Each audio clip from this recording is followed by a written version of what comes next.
প্রিয় সাংবাদিকবৃন্দ, আপনারা জানেন পিলখানার পরিকল্পিত হত্যাকাণ্ডের পরে আমাদের এই সংগঠনের পক্ষ থেকে আমরা দীর্ঘদিন ধরে আন্দোলন সংগ্রাম শান্তিপূর্ণভাবে পরিচালনা করে আসছি।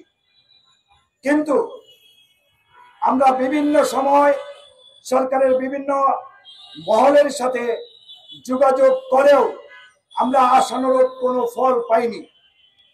সর্বশেষ কালকে আমরা সাংবাদিক সম্মেলনে বলেছিলাম আমরা মাননীয় স্বরাষ্ট্র উপদেষ্টা মহোদয়ের সাথে কথা বলে ওনার কাছ থেকে যে স্বাধীন তদন্ত কমিশন আমাদের আন্দোলনের ফলে গঠিত হয়েছিল সেই স্বাধীন তদন্ত কমিশনের 2-এর ধারা বাতিল করার জন্য আমরা আবেদন জানিয়েছিলাম এবং এখনো আবেদন জানিয়ে যাচ্ছি। প্রিয় সাংবাদিকবৃন্দ, আপনারা জানেন হাইকোর্টে একটা রিটের পরে হাইকোর্ট থেকে নির্দেশনা দেওয়ার পরেও সরকার স্বাধীন তদন্ত কমিশন গঠন করেনি।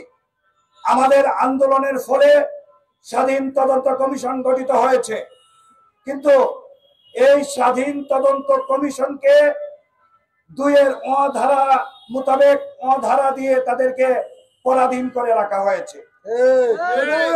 আজকে এই 2-এর ধারাটা আমার এক সাংবাদিক ভাই আজকে এক জায়গায় প্রশ্ন করেছেন, কিন্তু 2-এর ধারাটা কি আপনার বুঝতে হবে আমরা কেন বলছি স্বাধীন তদন্ত কমিশন স্বাধীনভাবে তদন্ত করছে না।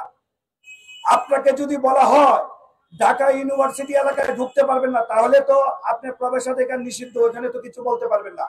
ঠিক তেমনি ভাবে 2-এর ধারার মাধ্যমে পিলখানার যে পরিকল্পিত হত্যাকাণ্ড যেটা বিচার হাইকোর্টে হচ্ছে, এই বিচার বিভাগ নিয়ে আমাদের কোনো প্রশ্ন নাই, সেটা সরকার বুঝবে, আইন আদালত বুঝবে। কিন্তু আমাদেরকে বিডিআর আইনে যে মিথ্যা এবং প্রহসন অভিযোগের মাধ্যমে চাকরিচ্যুত করা হয়েছে, আমাদের এই চাকরিচ্যুত রায়টাকে বহাল রাখার কথা বলা হয়েছে। তো যদি বহালেই থাকে তাহলে পুনঃ তদন্ত কি নিয়ে হচ্ছে? শেখ হাসিনার সরকার যদি অবৈধ হয়ে থাকে, বাংলাদেশ থেকে যদি হাজার হাজার মামলা প্রত্যাহার হয়, তাহলে বিডিআর আইনে আমাদেরকে যে সাজা দেওয়া হয়েছে সেটাও প্রত্যাহার করতে হবে। এখানে 2-এর ধারা বাতিল করে এই তদন্ত কমিটির সুপারিশের ভিত্তিতে আমাদের এই বিচারটা প্রত্যাহার করে সুষ্ঠু নিরপেক্ষ বিচারের মাধ্যমে আমরা যদি দোষী হয়ে থাকি আমাদেরকে বিচার করা হোক। কিন্তু হাসিনার প্রহসনের বিচার মানব না। একদিকে হাসিনার প্রহসনের বিচার মানবেন, আরেকদিকে নতুন তদন্ত করে নতুন অপরাধী খুঁজবেন, নিরপরাধীদের মুক্তির কোনো ব্যবস্থা করবেন না, তাহলে এটা স্বাধীন তদন্ত কমিশন কিভাবে হলো?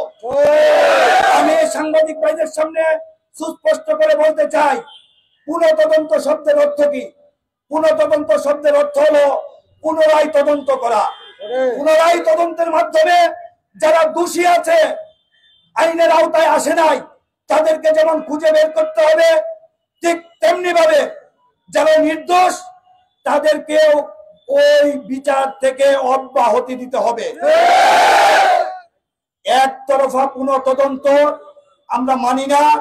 আপনাদের সামনে আরেকটা বিষয় আমি সুস্পষ্টভাবে উল্লেখ করতে চাই, পিলখানা হত্যাকাণ্ড বলতেই আপনারা বুঝেন, সাংবাদিক ভাইরা বুঝেন, পিলখানায় যা হচ্ছে তা মূলত 25 তারিখ পিলখানার ঘটনার পরে 26 তারিখের যে ঘটনা হয়েছিল, আর্মি অফিসাররা পরিকল্পিতভাবে চেইন অফ কমান্ড ভেঙে যখন বিভিন্ন ইউনিট থেকে চলে যায়, তখন বিডিআররা আত্মরক্ষামূলক অবস্থানে যায়। তারই সূত্র ধরে 9000 বিডিআরকে চাকরিচ্যুত করা হয়েছে, তাদেরকে জেল দেওয়া হয়েছে, তাদের অমানবিক জীবনযাপন করছে। আপনাদের সামনে আরেকটা বিষয় বলি, বিষয়টা কখনো বলা হয় নাই।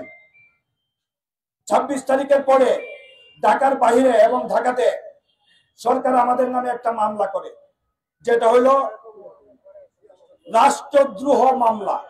সেই রাষ্ট্রদ্রোহ মামলা দিয়ে আমাদেরকে জেলে প্রেরণ করা হয়। পরবর্তী সময়ে সরকার এই রাষ্ট্রদ্রোহ মামলা প্রমাণ করতে না পেরে রাষ্ট্রদ্রোহ মামলা প্রত্যাহার করে নেয়। একজন রাষ্ট্র কি নাগরিকের বিরুদ্ধে মিথ্যা মামলা করতে পারে? আমাদেরকে কেন রাষ্ট্রদ্রোহ মামলা দেওয়া হয়েছিল সেটা বিচার চাই। যারা আমাদের নামে রাষ্ট্রদ্রোহ মামলা দিয়েছিল তাদের পুনরায় বিচারের আওতায় আনতে হবে। আমরা রাষ্ট্রদ্রোহ ছিলাম না, আমরা বিডিআর বিদ্রোহ করি নাই, আমরা কমন ফেলিউরের জন্য পরিস্থিতির শিকার হয়েছিলাম মাত্র। সেইটার সূত্র ধরে আমাদেরকে জেলখানায় দিয়ে আমাদেরকে যে প্রহসনের বিচার দেওয়া হয়েছে, সেই বিচারের জন্য আমাদের এই অপ্রত্যাশিত যে বিচারটুকু আমাদের কাঁধে চাপিয়ে দেওয়া হয়েছে, যারা চাপিয়ে দিয়েছিলেন তাদেরও আমরা বিচার চাই। আমাদেরকে শুধু চাকরিতে পুনর্বহাল করতে হবে না, ঘটনার সাথে সম্পৃক্ত সবার বিচার চাই। সম্মানিত সাংবাদিকবৃন্দ, আমরা আমাদের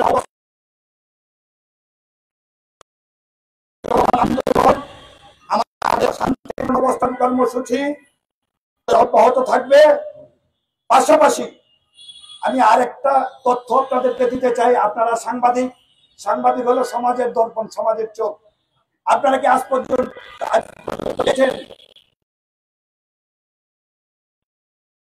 জড়িত হয়েছে, জড়িত হয়েছে?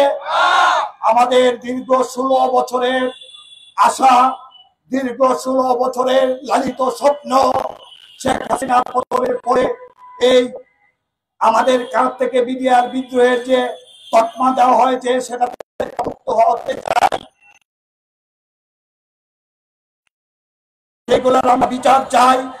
আমরা পুনরায় চাকরিতে ফেরত যেতে চাই। এই যে হলো আমাদের সর্বশেষ কথা। আমরা ইতিমধ্যে জেনেছি আমাদের ফজলুল স্যার একটা সাংবাদিক সম্মেলন করেছেন। উনি বলেছেন যে উনার উপর কোনো চাপ নাই, উনি স্বাধীনভাবে তদন্ত করছেন। আমরাও বলছি উনি স্বাধীনভাবে তদন্ত করবেন, 2 ধারা বাতিল করে আমাদের বিষয়টা তদন্তের আওতায় আনতে হবে। এই হাজার হাজার বিডিআরকে চাকরিচ্যুত করে এই তদন্ত দেশবাসী এবং আমরা কখনো গ্রহণ করব না যতক্ষণ পর্যন্ত আমাদেরকে তদন্তের আওতায় না আনা হয়। ধন্যবাদ প্রিয় সাংবাদিকবৃন্দ, আমাদের এই চলমান আন্দোলনে আপনাদের সহযোগিতা চাই। আমাদের Immigration to Canada. We provide the best quality service and solution for Canada immigration. Please visit our website and contact for details.